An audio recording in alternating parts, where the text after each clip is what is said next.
പുറപ്പാട് അദ്ധ്യായം 17. പാറയിൽ നിന്ന് ജലം.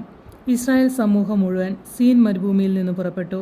കർത്താവിൻ്റെ നിർദ്ദേശമനുസരിച്ച് പടിപടിയായി യാത്ര ചെയ്ത് റഫീദീമിൽ എത്തി പാളയമടിച്ചു. അവിടെ അവർക്ക് കുടിക്കാൻ വെള്ളമുണ്ടായിരുന്നില്ല. ജനം മോശയെ കുറ്റപ്പെടുത്തിക്കൊണ്ട്, ഞങ്ങൾക്ക് കുടിക്കാൻ വെള്ളം തരിക എന്ന് പറഞ്ഞു. മോശ അവരോട് പറഞ്ഞു, നിങ്ങൾ എന്തിനെ എന്നെ കുറ്റപ്പെടുത്തുന്നു? എന്തിനെ കർത്താവിനെ പരീക്ഷിക്കുന്നു? ദാഹിച്ചു വലഞ്ഞ ജനം മോശയ്ക്കെതിരെ ആവലാതിപ്പെട്ട് ചോദിച്ചു, നീ എന്തിനാണ് ഞങ്ങളെ ഈജിപ്തിൽ നിന്ന് പുറത്തേക്ക് കൊണ്ടുവന്നത്? ഞങ്ങളും കുട്ടികളും കന്നുകാലികളും ദാഹിച്ചു ചാകട്ടെ എന്ന് കരുതിയാണോ? മോശ കർത്താവിനോട് നിലവിളിച്ചു പറഞ്ഞു, ഈ ജനത്തോട് ഞാൻ എന്താണ് ചെയ്യുക? ഏറെ താമസിയാതെ അവർ എന്നെ കല്ലെറിയും. കർത്താവ് മോശയോട് അരുളി ചെയ്തു, ഏതാനും ഇസ്രായേൽ ശ്രേഷ്ഠന്മാരുമൊത്ത് നീ ജനത്തിന് മുൻപേ പോകുക. നദിയുടെ മേൽ അടിക്കാൻ ഉപയോഗിച്ച വടിയും കയ്യിലെടുത്തുകൊള്ളുക. ഇതാ നിനക്ക് മുമ്പിൽ ഹോറോബിലെ പാറമേൽ ഞാൻ നിൽക്കും.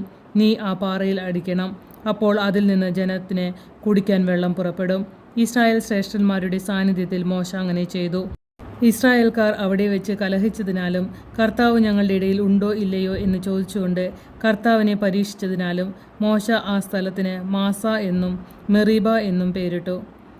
അമലേക്കരുമായി യുദ്ധം. അമലേക്കർ റഫീദീമിൽ വന്ന് ഇസ്രായേൽക്കാരെ ആക്രമിച്ചു. അപ്പോൾ മോശ ജോഷുവയോട് പറഞ്ഞു, ആളുകളെ തിരഞ്ഞെടുത്ത് അമലേക്കരുമായി യുദ്ധത്തിന് പുറപ്പെടുക.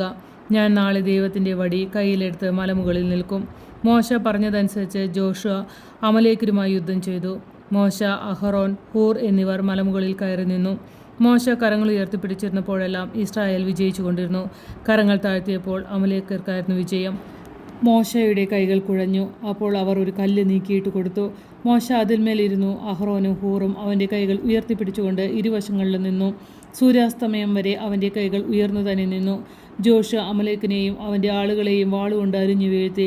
കർത്താവ് മോശയോട് അരുളി ചെയ്തു, ഇതിൻ്റെ ഓർമ്മ നിലനിർത്താനായി നീ ഇത് ഒരു പുസ്തകത്തിൽ എഴുതി ജോഷുവയെ വായിച്ചു കേൾപ്പിക്കുക. ആകാശത്തിന് കീഴിൽ നിന്ന് അമലേക്കിൻ്റെ സ്മരണ ഞാൻ നിശേഷം മായ്ച്ചു കളയും. മോശ അവിടെ ഒരു ബലിപീഠം നിർമ്മിച്ച് അതിന് യാഹ്വേ നിസ്സി എന്ന് പേര് നൽകി. എന്തെന്നാൽ അവൻ പറഞ്ഞു, കർത്താവിൻ്റെ പതാക കയ്യിലെടുക്കുവിൻ. തലമുറ തോറും കർത്താവ് അമലേക്കിനെതിരായി യുദ്ധം ചെയ്തുകൊണ്ടിരിക്കും.